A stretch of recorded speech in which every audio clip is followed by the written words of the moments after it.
Happy Thanksgiving, everyone.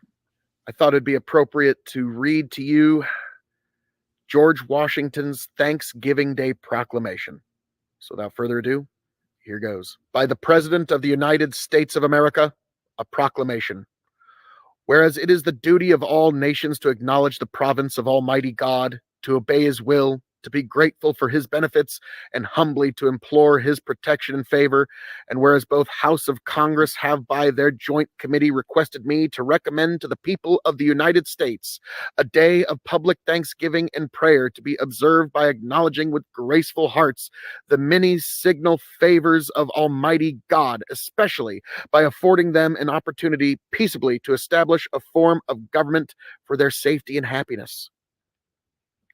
Now, therefore, I do recommend and assign Thursday, the 26th day of November next to be devoted by the people of these states to the service of that great and glorious being who is the benefact author of all the good that was, that is, or that will be, that we may then all unite in rendering unto Him our sincere and humble thanks for His kind care and protection of the people of this country previous to their becoming a nation, for the signal and manifold mercies and the favorable interpositions of His providence which we experienced in the course and conclusion of the last war, for the great degree of tranquility, union, and plenty which we have since enjoyed, for the peaceable and rational manner in which we have been enabled to establish constitutions of government for our safety and happiness, and particularly the nation one now lately instituted,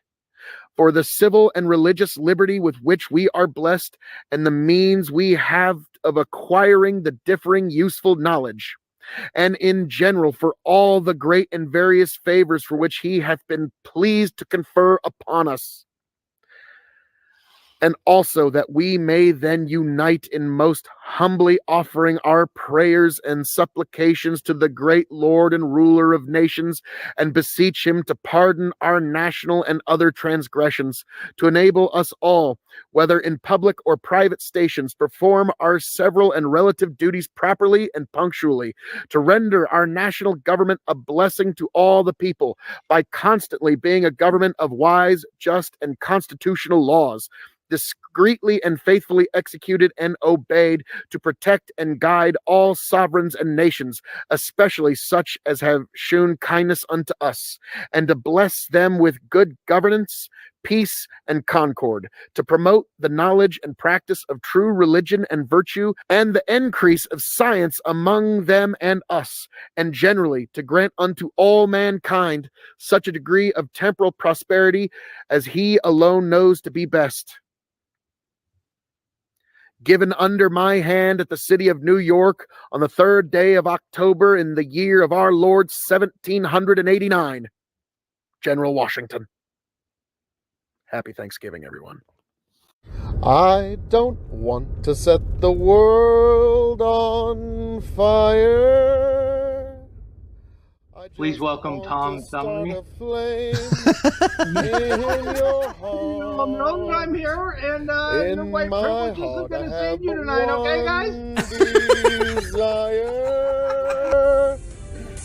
and that one is you. No other will do. I've lost all ambition for worldly acclaim. Any government is to monopolize as much violence as possible in order for it to inflict it on as many citizens as possible. I've been on this weird anarchist arc for a few months now. This is playing by their rules, exactly how they are written. I don't want to set the world on fire.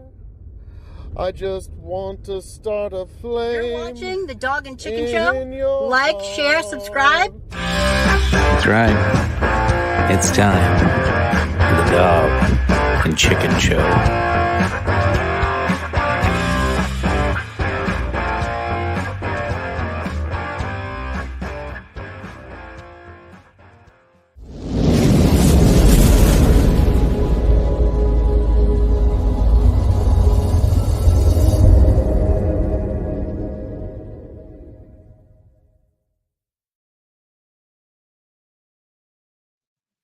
Welcome back, ladies and gentlemen, to a very special episode of the Dog and Chicken Show. This is the most illuminating, illustrious, intellectually orgasmic, some say it should be illegal show on the internet today, and you are a part of it.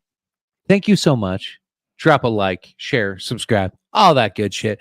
In the meantime, I am Dr. Chicken. Find me on Twitter at Bark and Cluck, and tonight joined by the man who needs no introduction.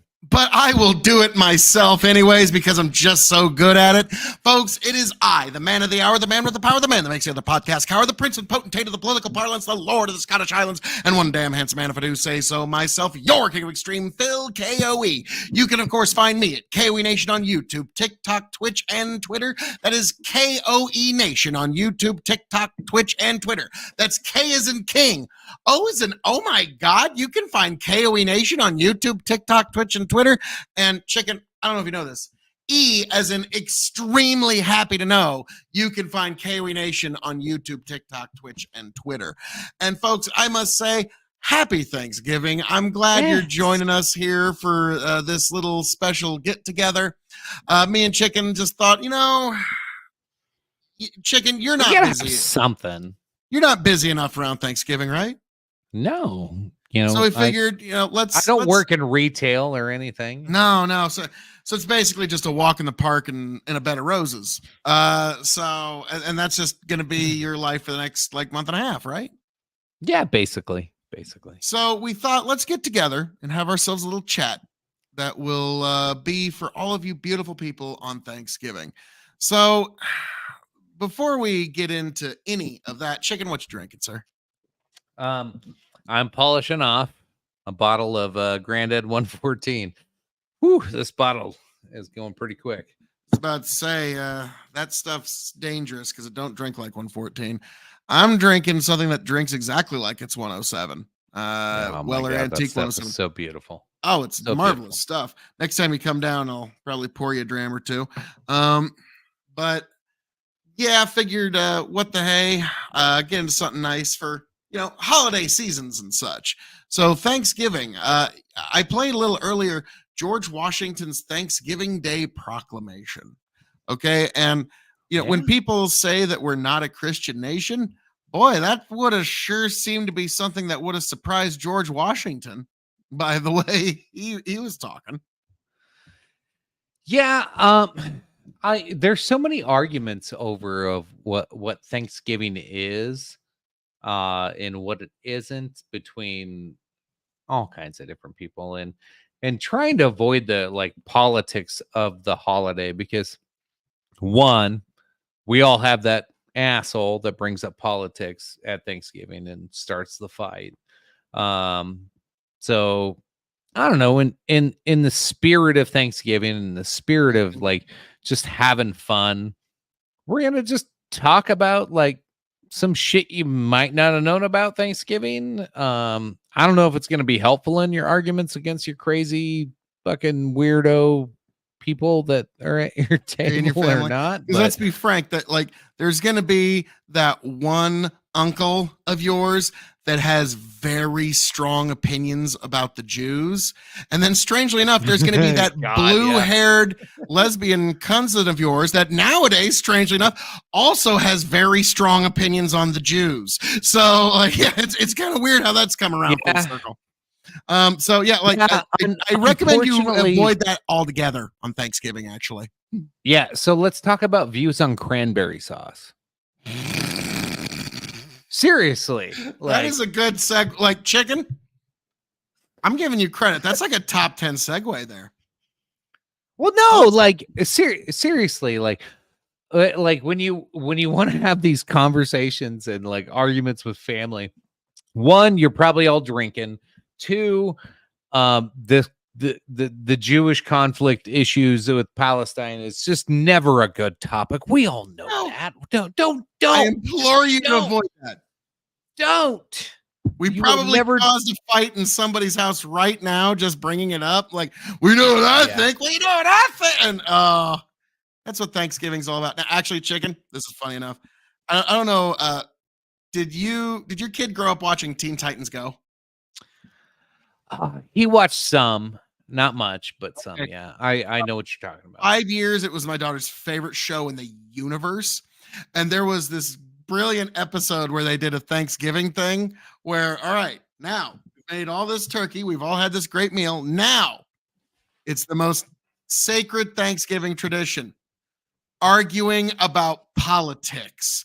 And then boy immediately goes to Robin like, and you don't know that the fat cats are running everything in Washington, and we need to get them fat cats out of there, and we need to get some skinnier cats in there. And it's like just going on. And then like literally Raven just picks up 2 piles of mashed potatoes and goes, politics, and just starts throwing. It's like perfect. Like that's just perfect. Like, so now whenever there's any kind of politics, I always think of Raven, politics, and just throwing shit out. Like, yep, that's all that is. And like, all you're gonna win is the satisfaction of thinking you're right, folks. Ease your family. Leave that at home. Or leave that at the door, okay? Like, that's just worldly stuff. Enjoy your family when you're with them, because yeah, the world's kind of fucked up. It's always gonna be. So that's what I say. Like, that's all worldly sport. Leave that. And love your family like your politics, okay? Yeah. That's my best advice there. But I'll never forget that particular episode of Teen Titans Go. Also, the end of the movie where Robin just runs up to the screen, grabs it, and goes, "Kids, ask your parents where babies come from." Roll credits. I'm like, really? You Really? You're gonna leave us with that? Like, great, thanks. That's actually pretty good. I like that. Yeah. All the parents had to have an awkward conversation. But that is speaking of awkward conversations, though. I think it's fair to say. I think it's fair to say most people are going to be put into some kind of awkward conversation over the next week. Whether you're doing Thanksgiving today as we're airing this, or maybe sorry if you did it early. Some people do it a couple days later or over the weekend, but you're bound to have Thanksgiving with us, chicken, here on Big Bucket Empire. Yeah, that's what we're doing right now. Grab your turkey leg. Take a big old bite of that. Grab your leftovers, pour yourself a nice dram, put your feet up, enjoy. And we're gonna give you some different things to talk about too. Like when that weird uncle of yours starts bringing up some racist shit, or that crazy aunt of yours with pink hair starts bringing up some woke shit. Here's some things that hopefully can change the subject and maybe help you navigate your Thanksgiving dinner with your loved ones in a way that won't kill people. I hope. Okay. Let's fight. Fake news. Fake news. Fake news. At the beginning of the Mayflower's trip to the New World, it had to turn back because its companion ship, the Speedwell, sprung a leak twice. The first time this happened, the Speedwell returned to the port for repairs, and the second time the vessel was left behind. And all of the passengers boarded the Mayflower. While at sea, the Mayflower's crew actually had to make structural repairs to the ship to try to make up for its lagging timetable. All of these setbacks hurt the voyage from the beginning. During the winter of 1620, the passengers of the Mayflower actually lived on the ship, which was anchored in the harbor of Cape Cod. The passengers did not have any means to restock their larders. What are larders? We're going to have to look that up. And they also had no one to trade with. They ran out of many supplies, including sugar and butter. The colonists also did not have any cows with them, so they also couldn't make their own milk and butter. Because, there's a secret to the next one. Because their dire situation, the colonists could not have any cranberry sauce. While there are cranberries in the area, the Mayflower's passengers had no sugar to make the sauce with. Since they had no butter and wheat flour either, they could not have made crusts necessary to create pies. So if you're upset that you have no pie or cranberries, or somebody forgot something for the meal, just remember, On the first Thanksgiving, some of that stuff wasn't there too.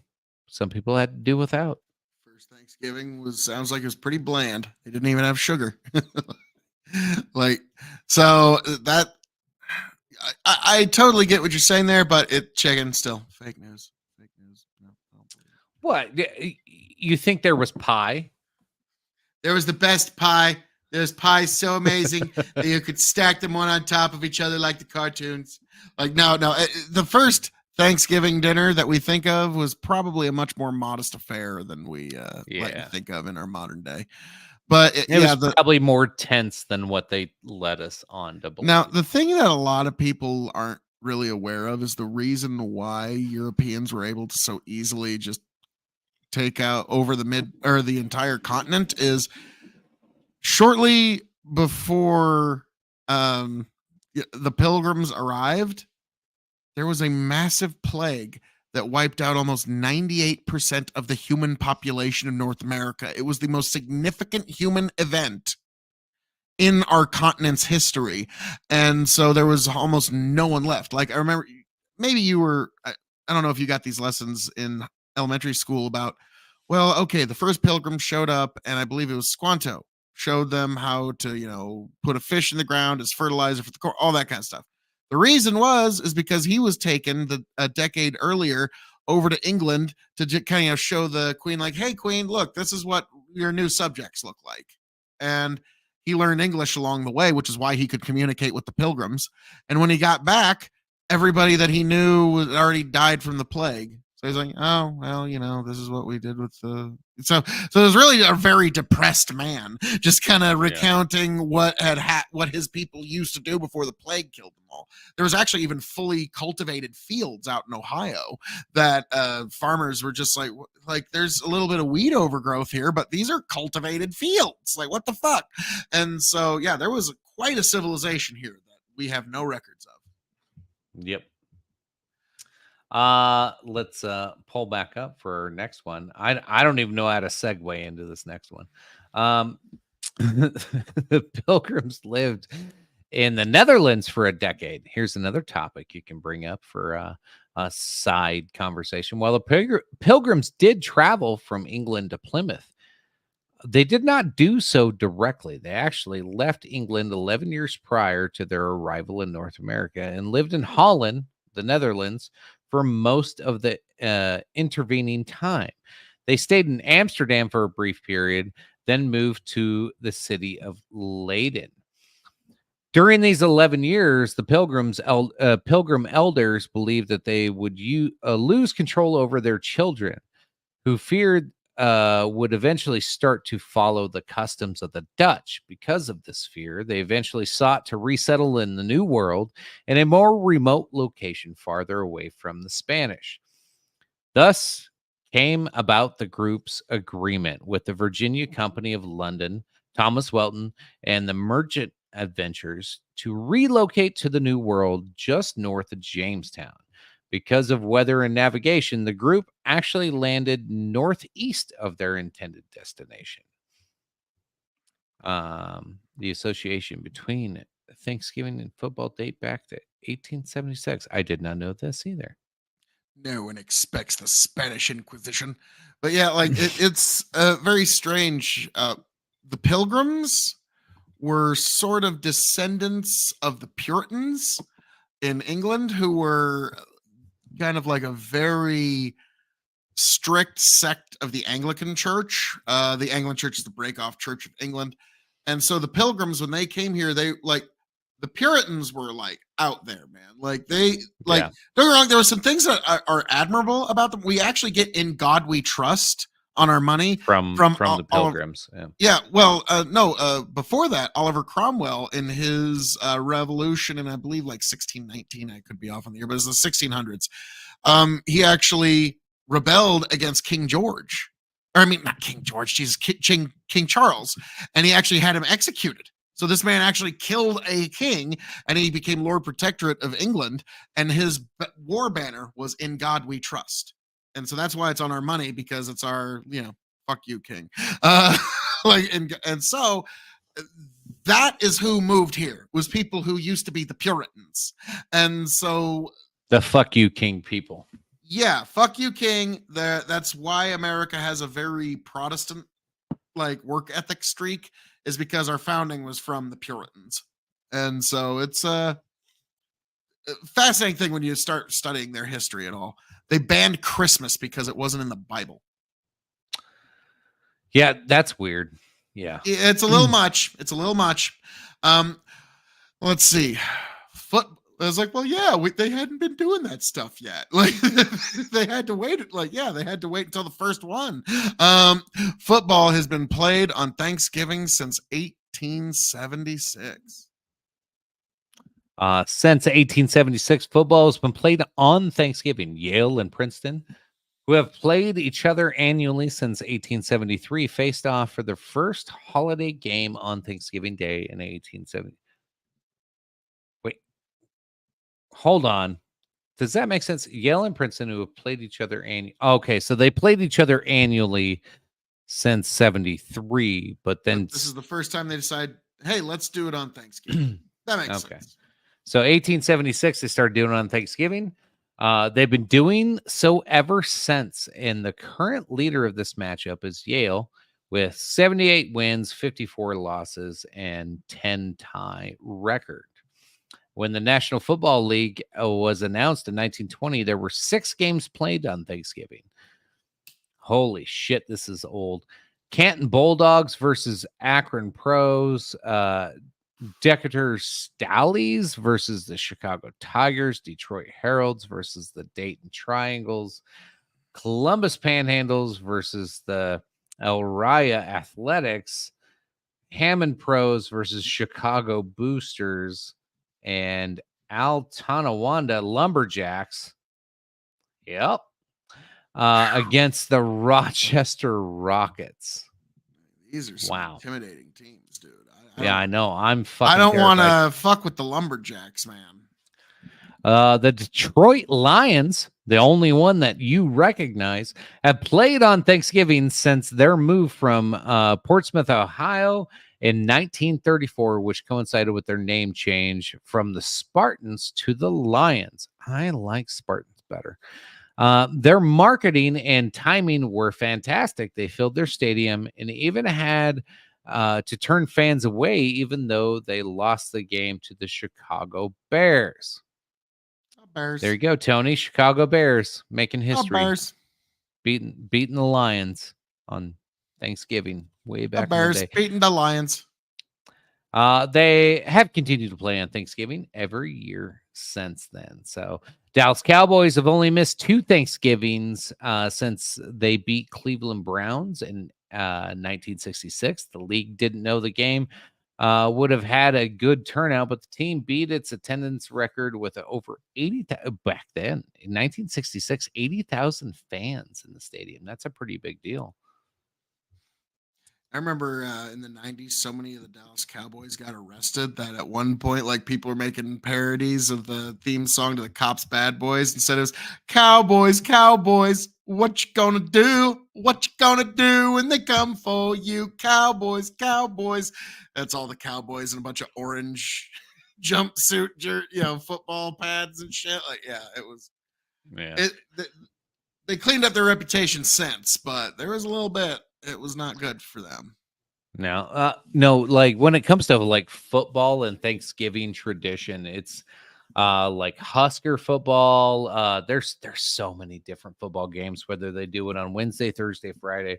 Not very much on Wednesday. Very few actually. But like on Thanksgiving Day or the day after has been a huge tradition for so many teams through all of football. Really, I'm trying to think of other sports that really have a Thanksgiving tradition. Maybe there is. Maybe I'm just ignorant to it, but football really has like cornered the market on like Thanksgiving Day and after Thanksgiving, like football TV ownership. Like they own it. Well, like it used to be back in the 70s and even the 80s, less so the 90s. Thanksgiving weekend was one of the best weekends for professional wrestling. It was your second biggest night. Because think about it, there wasn't a lot of TV back then. There was no internet, none of that shit. You get done with Thanksgiving dinner, you've had all the meals, you've had all the turkey, you're sitting around. Well, fuck, now what are we going to do for the rest of the day? And you got all your family in. Well, fuck, let's go down to the matches. Okay. And that would be. Was this in carnival days or? No, like the 60s and 70s, like the territory days. Like, so 60s, 70s, 80s, back in the territory. And like, well, think about it, like, even like, let's take little York, Nebraska as an example. Like, you know, like nice little town, but in the 70s, there'd be the wrestling matches down at the local fucking whatever hall. And you know what? You got nothing better to do. Go down and watch the matches. What the hell? And that was the second biggest day. The biggest day for pro wrestling was always Christmas. Christmas Day. Christmas Eve wasn't as big. Christmas Day was huge because after everybody's opened the presents, now you're all just sitting around house. But yeah, so Thanksgiving and Christmas were until television kind of changed the entire game. Yeah, TV did change the game. Going back to the Speedwell, one of the ships that we talked about earlier, the Speedwell was the second ship that was supposed to transport passengers, including the Pilgrims, to the New World. The two leaks were sustained, are suspected to have been caused by the captain so he could get out of crossing the Atlantic Ocean and proceed with more profitable endeavors. If this was his intention, he was successful. Records show that the Speedwell did, in fact, carry goods and do business in a profitable manner after the ship failed to make the voyage to the New World with the Mayflower. There's your Macy's Thanksgiving Day Parade. I can understand not wanting to do that. Like, you know, it's like, oh, go to this place where there's nothing. They don't even have sugar or butter there. Can't imagine why. Sounds like a great place to go spend your Thanksgiving. Yeah. Elephants. Macy's Thanksgiving Day Parade began as a Christmas event. The first Thanksgiving Day Parade occurred in 1914. Holy shit. I did not know that. Doing that. Oh, yeah. And that's one thing. Like, my daughter never misses the Thanksgiving Day Parade. Like, that's the one thing. I still turn on the TV. I don't always watch it, but for some reason, I just feel like I have to. Oh, on Thanksgiving Day, it's a priority for her. It's like, shh, you'll get shushed. Yeah, for that shit. Like, it's. I don't even care about it, but I always turn it on. Some people just like. Anyway, 1914. At that time, the giant balloons that the event is now famous for were not yet incorporated. Initially, the parade consisted of floats, Macy's employees dressed as flamboyant and vivid colors, and live animals borrowed from the Central Park Zoo. It wasn't called the Macy's Thanksgiving Day Parade. It was called the Macy's Christmas Parade until 1927, when it was when the name was changed to what it is now. So yeah, there you go. Your Thanksgiving Day Parade used to be a Christmas parade. So your whole life is a lie. All of you so invested makes sense anymore. In the Macy's Thanksgiving Day Parade. Your life is a fucking lie. Chicken, you're way too happy about that. I know. I just Chicken, like, I like to be a dick. What? Fuck off. But no, I don't know why. It just, I enjoy it. All right, now number 5. It took 2 centuries to become a national holiday, despite Phil reading that proclamation at the beginning of the show.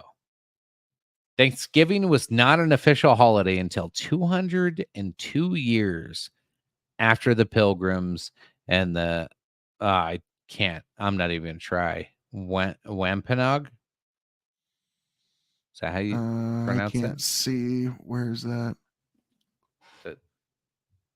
That word. Wampanoag. Anyway. Wampanoag. Wampanoag. Anyway, they had their 3-day celebration in October 1621. Thanksgiving was only celebrated as an official capacity if the current president declared it on any given year. Thomas Jefferson was the first president who outright refused to celebrate Thanksgiving. Wait, what? Was the first president who outright? Yeah. Rumor has it that he despised Thanksgiving. But in truth, he did not want to make it a national celebration because he did not want to mix church and government. That's totally Jefferson. Yeah. Yeah. Like he would stand on a weird principle, but he'd have a reason for it. Like, and like chicken, you're inner libertarian, just like.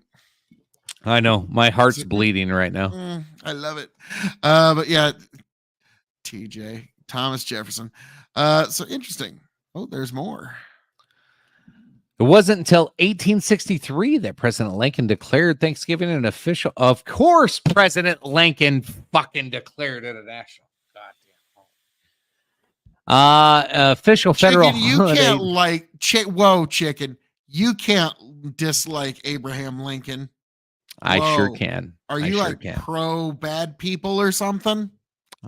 No, I am anti bad people. President Lincoln was a bad person. Oh, it wasn't until 1863 that Lincoln declared Thanksgiving an official Chicken, we're not supposed holiday. to argue about politics on Thanksgiving. Come on. I know. Most historians give credit to Sarah Josepha Hale, a remarkable woman and well-known writer of Mary Had a Little Lamb. In addition to her other accomplishments, she wrote to the office of the president for 17 years straight. Oh, so he got fucking he was like, I'm tired of getting this fucking letter. Petitioning for Thanksgiving to be made into a federal holiday, Lincoln was the first to acquiesce to her request approximately 1 week after her letter arrived on his desk. Thanksgiving was made a reoccurring national holiday. So not only was President Lincoln such a fucking bad president, he couldn't even say fuck off to a letter. Oh my God. I was about to say, so you're telling me that we literally got trolled into Thanksgiving? Yeah. By the lady who wrote Mary Had a Little Lamb. That is interesting. Which is fun because like when I have scam callers that call me, I dial 654-566-555-666-655-654, which is Mary Had a Little Lamb on your phone whenever somebody calls you. You can play Mary Had a Little Lamb. So I troll scammers with Mary Had a Little Lamb, and the person who wrote Mary Had a Little Lamb scammed the president. This is ironic. God damn. But yeah, so I mean, they gotta give her some credit. 17 years of sending fucking letters, though, man. Like that's, dude. Like nobody's got that kind of patience no more. Nobody's got that kind of effort. Like, whoa. Nice. This I did not know. The TV dinner was created because of Thanksgiving. 1 year. I do know this story. Yeah, I've heard this one. This has ties to Omaha, I believe. We'll get there. 1 year, Swanson, a prominent meat company, had too much turkey left over from Thanksgiving, 260 tons to be accurate. Luckily, one of the salesmen was an outside-the-box thinker and came up with an idea of putting sliced turkey in aluminum trays with other sides to be frozen and eaten at a later date. In the wake of Thanksgiving 1953, Swanson sliced and packaged their extra 260 tons of turkey, and the TV dinner was born. Not only that, if it wasn't for train stations, so what they actually had to do is they did refrigerated train cars. They were putting them on dry ice and transporting them across the country. Swanson was, because nobody was buying turkeys. and he bought all these fucking frozen turkeys, and so they were running on trains, and he was losing. Swanson as a company almost went bankrupt because they didn't know what to do with all these fucking turkeys. And then the idea came out to do this and save the company. And I believe it all originated in Omaha, Nebraska. I could be wrong. You can fact check me on that one, but it was crazy. All the innovations of the time led to saving a company and leading to one of today's biggest selling items out there.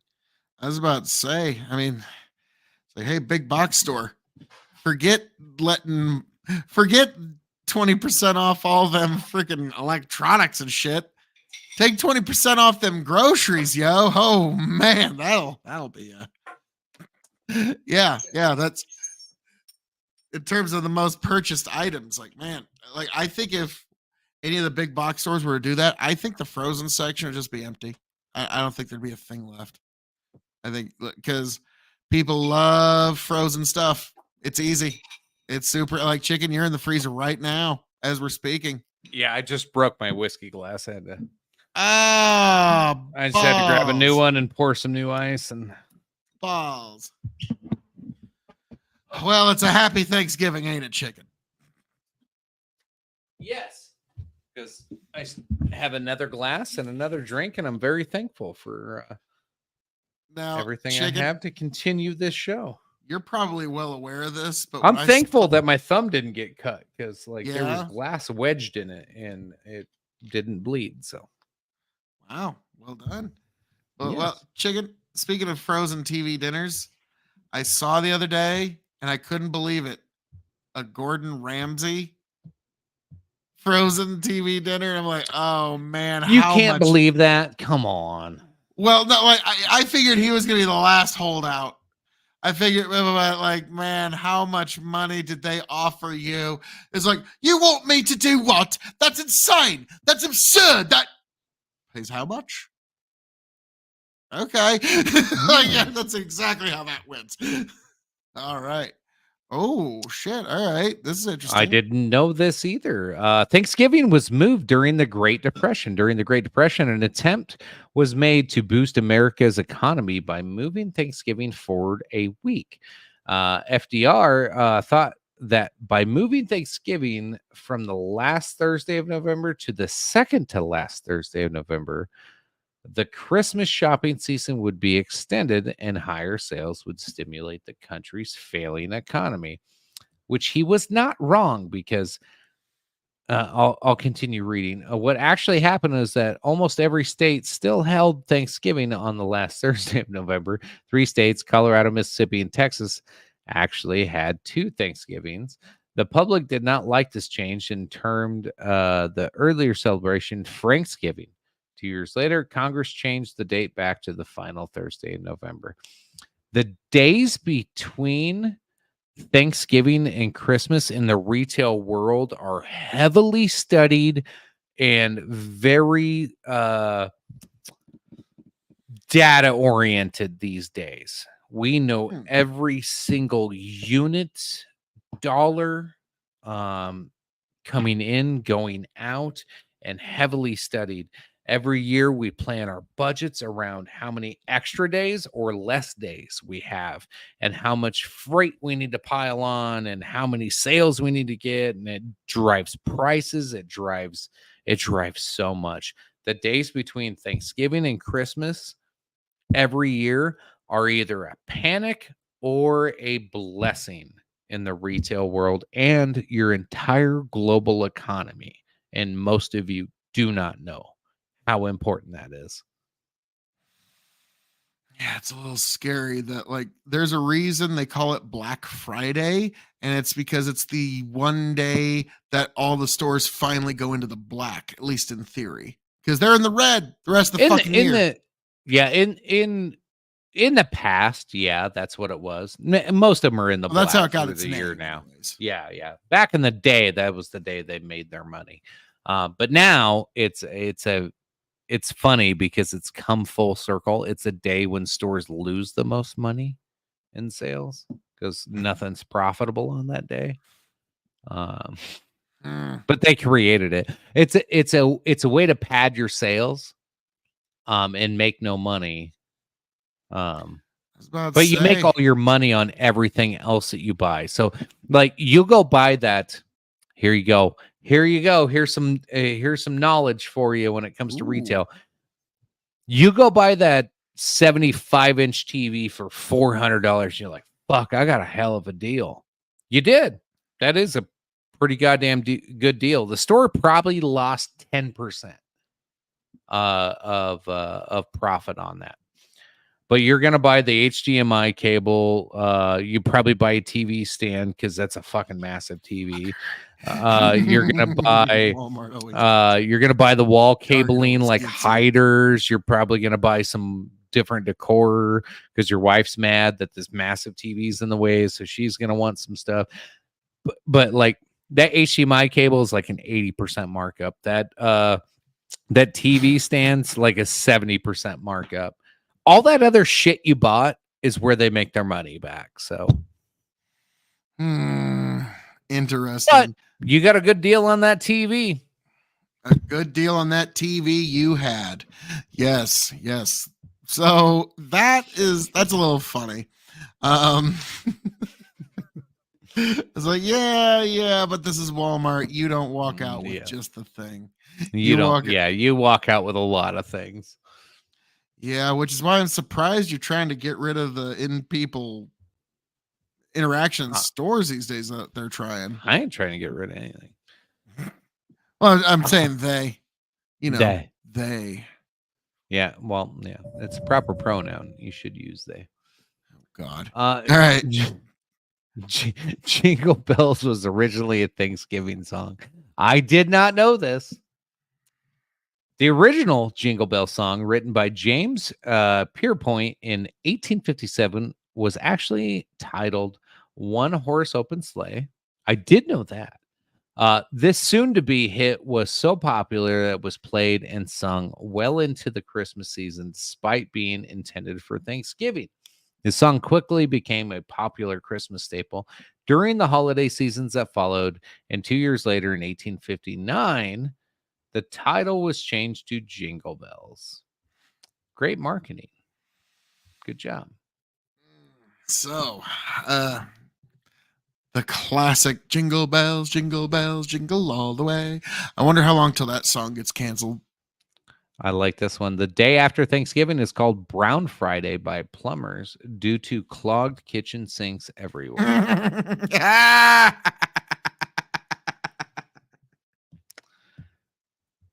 Black Friday is the busiest day of the year for plumbers. Many of us know that Wednesday before Christmas is the busiest night of the year for bars. People drink more this night than on New Year's or any other holiday. What most of us don't know is that Black Friday, the day after Thanksgiving, is the busiest day of the year for plumbers.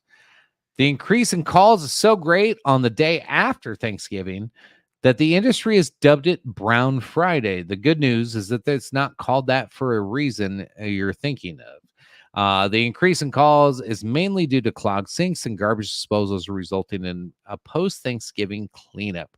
Roto-Rooter states that there is, on average, a 50% increase in calls to plumbers on Brown Friday. So make sure you check your drains and be careful of what you put in the sink after you eat. Beautiful. Nice. So those are some interesting side conversations for Thanksgiving to try to get your weird uncle and your weird cousin off of whatever weird thing they want to talk about. So your weird cousin, not your wiener cousin. They can be the same thing. That's not mutually exclusive in every family, Chicken. That's true. So now, Chicken, that's some interesting facts about Thanksgiving, but I'm curious. It's just you and me here, right? Like, no.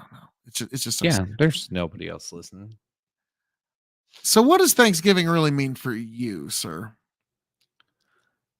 So, I grew up in a pretty large family. There was a lot of us kids. And Thanksgiving growing up was always it was always a big deal. We were very family oriented. We were raised to take care of each other and always be around each other. And it was always a great time growing up.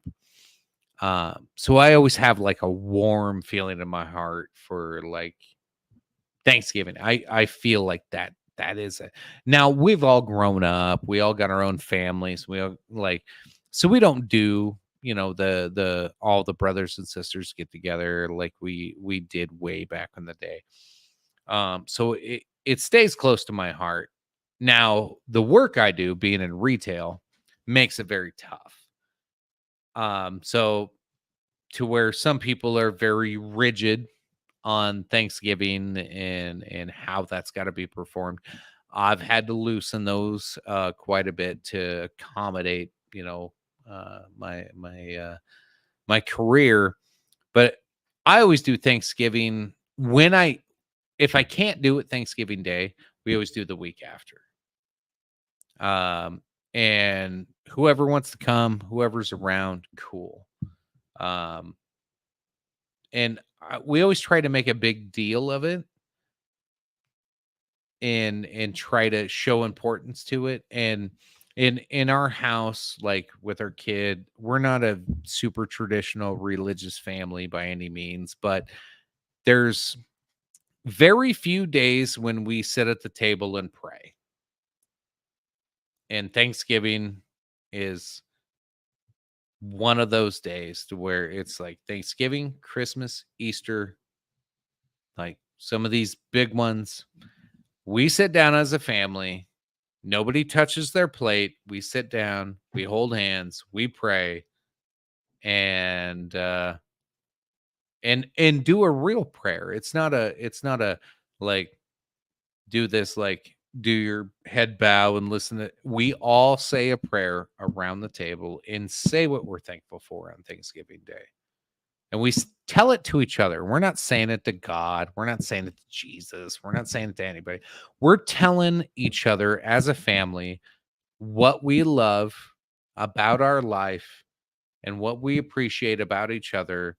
And we have that one moment of clarity that like we're all appreciated with each other. Even if it's only one day a year, we say it. God damn it. We say it once a year. Well, Chicken, if you truly are praying, trust me, he is there and he is listening. I know. But yeah, it's to me that's what's most important about that day is it's not about necessarily get with everybody that you have or making any. It's about your family being able to tell each other that they appreciate each other honestly, and we all come together. We help each other that day. We don't turn on the TV. Thanksgiving, we listen to music and we help each other around the house. We clean, we cook, and we don't play video games. Like it's a family day.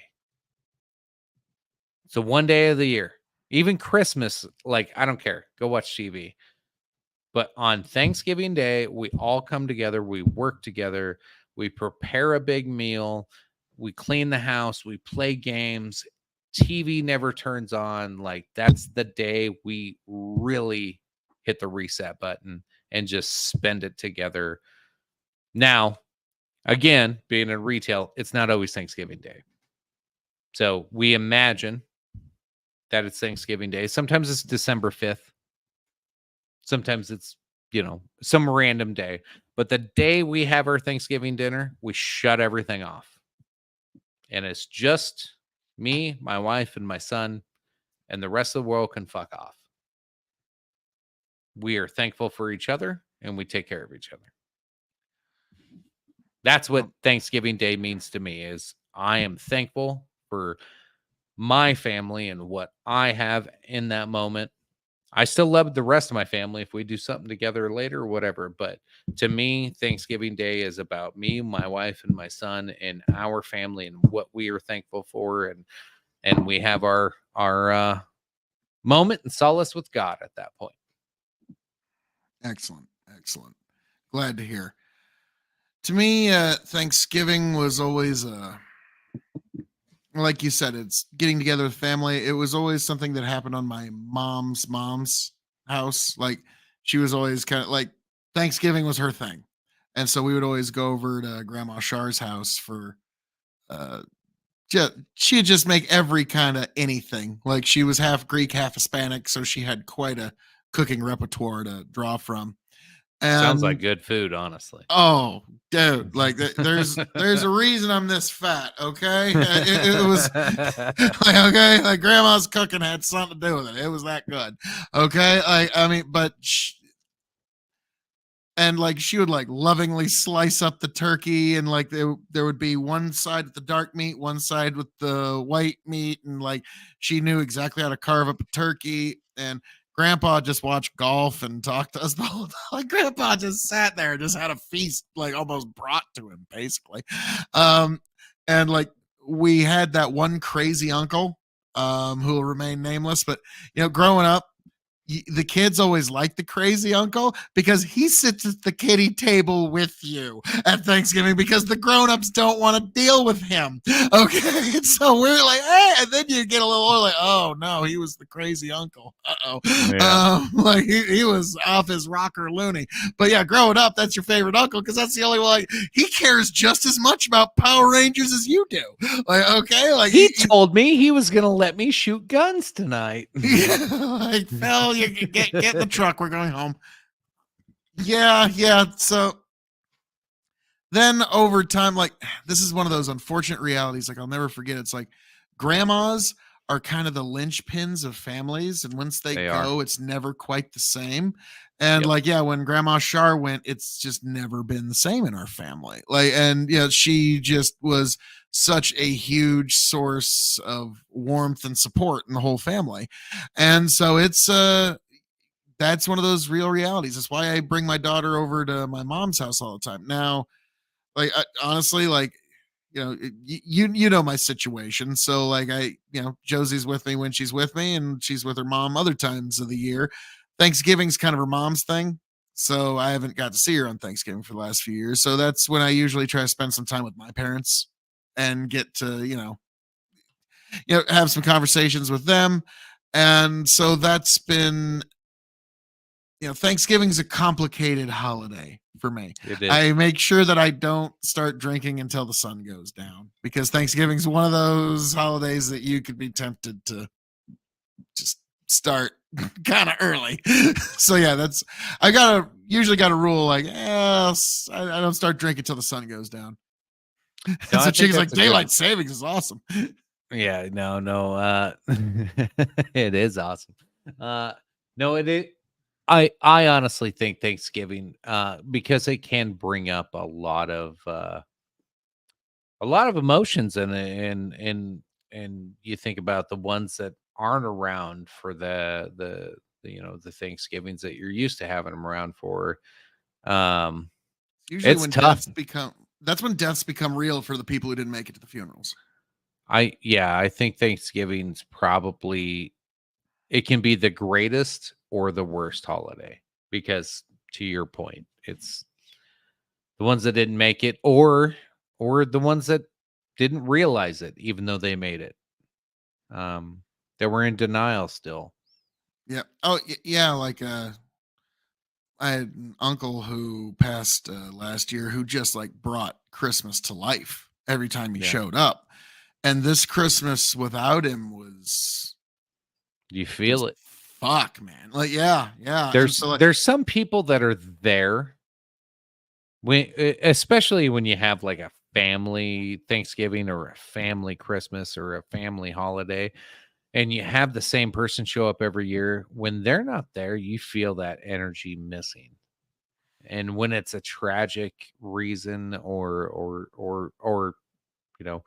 it's one thing if they miss a flight or just couldn't make it this year. That's one thing. When you're like, oh fuck, we're never gonna have that again. That makes it tough. That's one of the things that I always tell to young people because they don't quite get it is the crossroads in life do not last forever. Okay. So there are times when the choices are taken from you, whether you like them or not. So those crossroads, take them when you have the chance. Okay. And realize that every every choice is going to have a consequence. Not making a choice is also going to have a consequence. It's also going to cost you dearly. So that's one thing to always, like, also be thankful that you made it another year. Okay. There's many like Chicken, you and me. We have good, dear, close friends who never made it to their 20s, who never made it to their 30s, who aren't ever going to make it to their 40s, even, unfortunately. Like, I hope, like, I pray, like, all of our buddies make it to our 40s, but that's just the way life is. And like, I remember Ringo Starr, he had this album where he said that, like, I don't know why I've been so lucky to make it to my 70s. I had good friends who never made it to their 20s, their 30s, their 40s, their 50s, their 60s. And like, so every year at Thanksgiving, you need to give thanks that you made it another year as well. I mean, that's something you need to be the most thankful for. Like, be blessed that you knew so many great people, and be blessed that you're still around to meet new people. Yeah, because like because don't get me wrong, like, once your time has come to go home in Christ, the time has come. It's like the darling little old lady that goes to my church named Mabel. I just straight up told her, like, when the Lord calls you home, Mabel, we're going to cry, not because we're sad for you, because you're in the arms of your Lord and Savior, but we're going to cry because church is just never going to be quite the same without you. Right. And so, like, and yeah, Thanksgiving is that exact same way with so many of our loved ones. And so it's like, we shed a tear because it's just not quite the same without you anymore. And so that's what Thanksgiving means to me, is good memories at my grandma's house, and just trying to keep the family bonds, if you will. Yeah, and I think it's important, and this might be the last thing I say about Thanksgiving, is like, it sounds sad. You hear about, like, grandparents leaving this earth and it's just never the same, and then you hear about, like, family troubles, and shit's gonna change in your life. Oh, and you're gonna have to cut people out. New people will come, and old people will go, and crazy things are gonna happen. Here's my goal moving forward. Like, and I honestly, I do not care if this even works, but this is my goal. Is I want my son to remember how much fun we have on Thanksgiving, whatever day we do it. And when he leaves my house, he wants to come back because Thanksgiving is fucking fun. Not because we played dumb board games or whatever, because it's a family moment, and it's the only day of the year we shut everything off. It's so easy to create this moment today because we're so connected today. This is the one day where we make it a big deal to be disconnected. Make these moments. Grandma might be gone, and her way of doing Thanksgiving may never come back. You're right. It's never going to be the same, but you can make a new one. You can make a new way of Thanksgiving. You can make Thanksgiving fucking great again. Oh yeah, I just took the Donald Trump route here. But that's what we need to do as a generation, is make these holidays special, which takes a little bit of fucking effort. And it takes a little bit of thought and a little bit of caring. And that's it. You don't have to try really hard. You just have to try. You just have to want it to be fucking special, and make sure the people around you that are there know it's got to be special. And you know what? I guarantee everybody that knows it's supposed to be special will make it fucking special. That's all you got to do. There's no magic story. There's no Lifetime movie. There's none of this crazy thing. If you just go up to your husband or your wife or your significant other or your kid, or, maybe your kids are grown, and you say, I want to make this Thanksgiving special. I want to make this Christmas special. They will make it special for you. You just have to say it. Just say, hey, this is what I want to do. This is how you make it happen. And then you become 50 years down the road, you're going to be that grandma that it's missed because holy fuck, every year Thanksgiving at grandma's was great. This year you can start that tradition. You just have to make sure your family knows that you want to do that. And you can make this your day and you can plant your flag and start a new tradition. God bless you. I hope you do it. You know what? I'll drink to that. And you know what, Chicken? I can't say any better. God bless. Make your own traditions on Thanksgiving and be with those that you love. Absolutely. And Chicken, as I'm known to say around here, all that being said, thank you for joining us here at Big Buckin' Empire, folks, for this Thanksgiving extravaganza. Folks, God bless every last one of you for being here. I hope all of you make it back right here next Thanksgiving. Happy, healthy, much the wiser. Raise a glass to yourselves. God bless every last one of you. Happy Thanksgiving, everybody. Chicken, take it away. Appreciate you, folks. Thanks for tuning in. Happy Thanksgiving, as Phil said. We will see you next year, if not next week. Appreciate you. Love you, as always. Goodbye. And see if it just smooths itself out. Back,